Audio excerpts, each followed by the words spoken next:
Hvala lepo. Guys, my name is Nick Vujicic. I was born in Australia in 1982, moved from Australia to California in the year 2006. And my life story, I'm just thankful that people have seen my life on some sort of level, whether it's just YouTube videos or seeing pictures of a limbless guy's smile. People always ask me, what happened to you and how did you overcome what you've been through? The title of the message that I've been given is Transforming the Walls into Doors. When I speak corporately, the line that I like to use is changing obstacles into opportunities. Now, I'm very well aware to share with you as well, I know that there are 1 billion people going hungry today. I know that this year 1 million people will commit suicide. It's 1 every 40 seconds. I know today there are 120 million slaves, and I've met sex slaves, and I've seen the top of the pyramid as far as business and met the billionaires. I've met bankers, and I've also met orphans. We're all looking for something. We're all looking for hope. Hope you can't just have just because you were born with hope. No, we're born with pain. We're born and live through difficulties. And in our life, my parents always taught me that even though we don't know why I was born this way, that we have a choice. Either to be angry for what we don't have or be thankful for what we do have.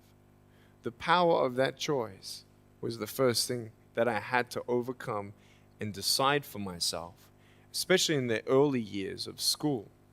A lot of kids would come up to me and tease me.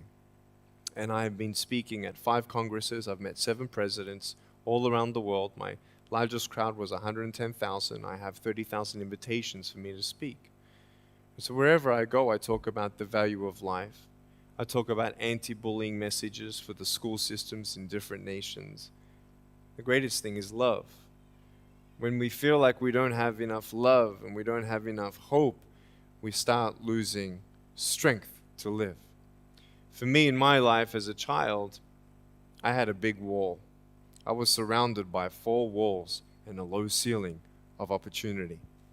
I was set free in so many different ways, and especially surviving from day to day with my parents who loved me, who encouraged me, who told me that I was beautiful the way that I was, and not to worry about what other people said about me.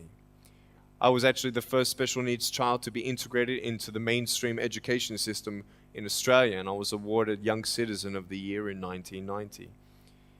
And the world is a hurting place, and the world needs hope, and the world needs love. Without hope, we feel like, why are we here? Well, brokenness. Here's mine. Today, I still have no arms, no legs. But everything's changed. Everything. For me, I was looking for hope and happiness, and I couldn't see it for many years. In fact, if this side of the table represents my hope, truth encourages me to become all that I can be. But then we have lies every day coming in our mind, people who discourage us. You know the people that you have in your life who, no matter how good of a day you're having, they'll bring you down. Or no matter how bad of a day you're having, they'll bring you even lower. You know what I'm talking about? Think of the 3 biggest discouragers in your life. They're not your biggest discouragers. You are. You are. It only takes 3 seconds for me to tell you something discouraging. But then you may never forget my words. I've met so many 50-year-old women and 40-year-old women who still remember what their fathers told them that they wish they never heard. Words are powerful. When you hear those words and then your mind starts growing with these lies. Nick, you're not good enough. Nick, just give up. Nick, you're never going to get a job. You won't get married. You can't even hold your wife's hand. What kind of a father are you going to be if you can't even pick up your kids when they're crying? You're alone. Sure, your parents hug you, but their hugs can't heal you. Just give up. Just give up. Just give up. Just give up. Just give up. At age 8, I thought that I should commit suicide. Why? Because I didn't have hope. I thought I didn't have hope. Today you can see that I had hope. What's the word? Believing in something you do not see. Faith. Words can only do so much. Hugs can do much more than words. But when hugs can't do anything, that's where faith kicks in. For me, words and hugs were not enough, but I had no faith. So I tried to give up. At age 10, tried to drown myself in 6 inches or 15 centimeters of water. In my home, I told my dad I just wanted to relax. But really, I wanted to end my life. I had enough. Dosta mi a bio. Okay? The first 2 times I rolled over, I was trying to work out how much air I hold in my lungs before I let it out. And the 3rd time, in my mind, knowing that I wanted to get out of here because of the bullying in my life, because I was going to be a burden to my parents and I had nothing to look forward to, I realized at that moment that if I actually went through with committing suicide, I would leave a greater burden for my parents than they already had. So there was one thing less hopeful or more burdensome than having a child without limbs. What is it? A child without limbs who gives up. So when I saw in my mind my mum and my dad and my brother crying at my grave if I went through with it, that one thought saved me. If my parents never told me that I was beautiful the way that I was, if my parents never told me that I was special and that I was loved, I wouldn't be here today. So I encourage every single parent who tries their best to encourage their teenagers, especially in the West. Many teenagers put a do not disturb sign on their door. I'm sure, the conversations all around the world between a parent and a teenager. How was school? Fine. What'd you learn? Nothing. Did you do your homework? No. And that's the conversation for the day. And when you try to tell your children that they're beautiful, so of course I'm beautiful. I'm your son. I'm your daughter. Of course you're going to say that. But they're right. Every single human being has value, and my value is not determined on how I look or what job I have or where I'm from, where I was born, how much money. All that stuff is nothing. So many teenagers, tease each other for how we look, and I tell the teenagers, do you think that I'm cool enough to be your friend? They're like, yeah, of course. I said, but I have no arms, no legs. And they said, doesn't matter. I said, really? So it doesn't matter that I have no arms, no legs? I said, no, it doesn't matter. I said, then actually, if it doesn't matter, then why do we kill each other with our words if it actually doesn't matter? Why do we look ourselves in the mirror and see ugly instead of valuable? I want to ask you today, what are you looking for? If I gave you $1 billion, would you be happy? If you gave me $1 billion, I'd be very happy. But then if my mum dies tonight, am I happy? No. With all the money in the world, I'll never be happy. Right? Because money is something that cannot heal the soul. So many teenagers are looking for love, which love does heal the soul. Love does complete the soul. But even sex before marriage, I was a virgin before I got married. Yeah, I've got a gorgeous wife. We're pregnant with our first son. And I don't need hands to hold her hand. I only want to hold her heart. And how am I going to hug my kids? So many kids, they come up to me. It's amazing. They put their hands behind their back and hug me with their neck. And I've realized in life, even the worst parts of my life can be turned into good. And they're even more special. So many teenagers, they're looking for love. So they're going to go do this and go do that and have sex before marriage. For me, sex out of marriage is like a $5 Gucci watch.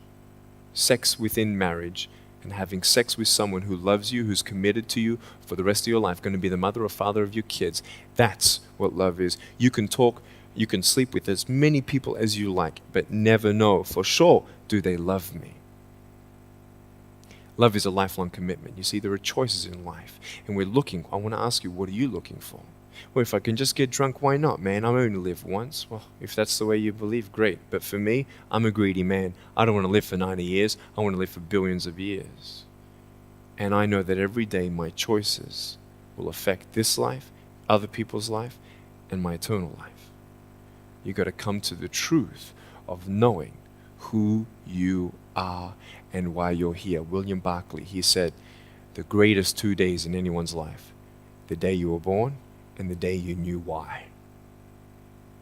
So, you're ugly. No, I'm beautiful the way that I am. And if you can't believe that for yourself, so many girls especially stay with their emotionally abusive boyfriends. Because if I break up with him, then who's going to want me? See, we all want love. That's why we do what we do sometimes. To get into the crowd, I'm going to swear, I'm going to be cool. That's what this world is. I want to look like her. If I was taller, shorter, smarter, more popular, whatever you want. It's not enough until you find the truth. I'm wonderfully and fearfully made. There's a greater purpose for my life. I am here for a reason. Sure, I didn't get a miracle. Yeah, I believe in a God who can do miracles, and I have a pair of shoes in my closet. Why? I've seen blind people seeing and deaf people hearing. That's fine if you don't believe me. I got it on camera. But I realized something. If God doesn't change my circumstance, He's going to use my life to be a miracle for someone else. When you don't get a miracle, you can still be a miracle for someone else. I'm going to close off with this beautiful story. I was in Southern California.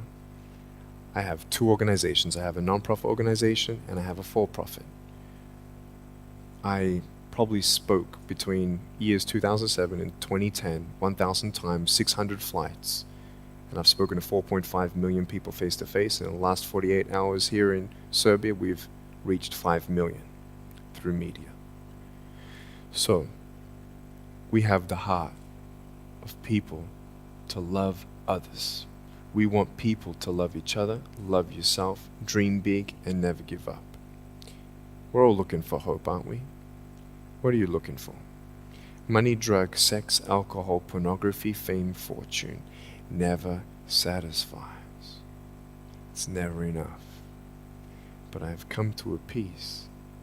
So check this out.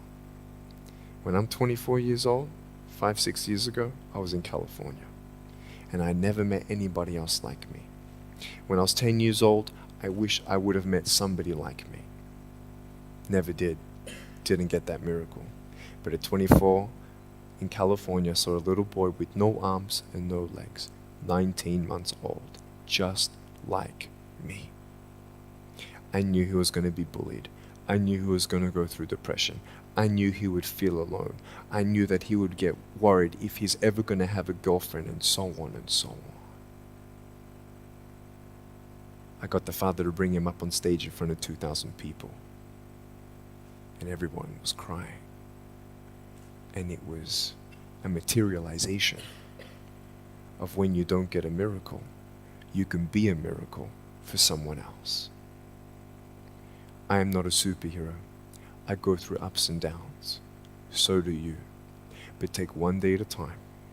And if you haven't found that peace of knowing who you are and why you're here, and where you're going when you're not here, for me, I want you to know that's how I've overcome. I don't have any walls. My book's called Life Without Limits. And what will be, will be. I've acted in a short film, 30 awards. I got Best Actor in a Short Film. I've done my own music video. I've written 2 books. First book, 30 languages, 800,000 copies. I'm 29, and we know 1 billion people know who I am. Not to bring up my pride or my name or my status, trust me, I'm just like you. But I hope you are inspired to know that if I can dream big, then so can you. There are no walls. Find your peace, and you'll make your walls doors. Thank you so much.